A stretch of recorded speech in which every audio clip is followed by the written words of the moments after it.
Hello guys, स्वागत है आपका एक बार फिर से हमारे अवधि चैनल अवधि स्पीकिंग कोर्स में। तो चलिए आज हम लोग जानते हैं कुछ कहावतें जो बहुत ही प्रचलित हैं और समाज में बोली जाती हैं, पर कभी कभी क्या होता है कि समय पर हम लोगों को याद नहीं आती। तो जैसे कि पहली एक कहावत है कि सावधान 27 से। मतलब बहुत से ऐसे लोग होते हैं जो काम के आदमी को और निकम्मे आदमी को, जो उनके काम नहीं आ सकते, उनको सबको एक समान इज्जत देता है। जबकि जो काम का आदमी है उसको ज़्यादा इज्जत मिलनी चाहिए, जो बेकार का फालतू इंसान उसको कम इज्जत मिलनी चाहिए। तब ये कहावत कही जाती है कि सावधान 27 शेर। अगली कहावत है कि गुड़ भरी हंसिया न लीलत बने न उगलत बने। ये कहावत तब कही जाती है जब किसी ऐसे व्यक्ति से काम फंसा हो जो आपके काम तो आ सकता है पर आपको नुकसान भी पहुंचा रहा है। अगली कहावत है कि लकीर के फ़कीर।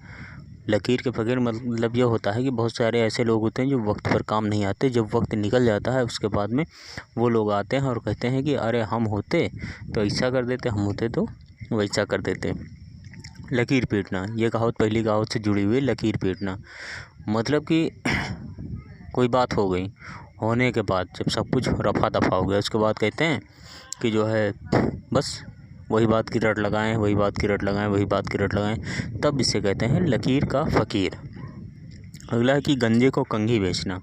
गंजे को कंघी बेचना मतलब किसी ऐसे इंसान से काम निकलवाना जो आपका काम नहीं करने वाला था, तब कहते हैं गंजे को कंघी बेचना।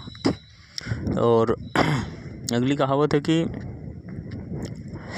गुड़ खाएं गुलगुला से परहेज।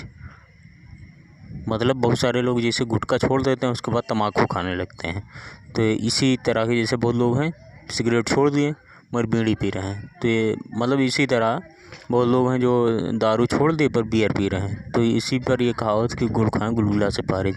तो वीडियो अच्छी लगी हो तो चैनल को सब्सक्राइब करें, बेल के आइकन को दबाएं और ताकि और जो वीडियो हम बनाएं उसकी नोटिफिकेशन आपको मिलती रहे। तो थैंक यू फॉर वॉचिंग।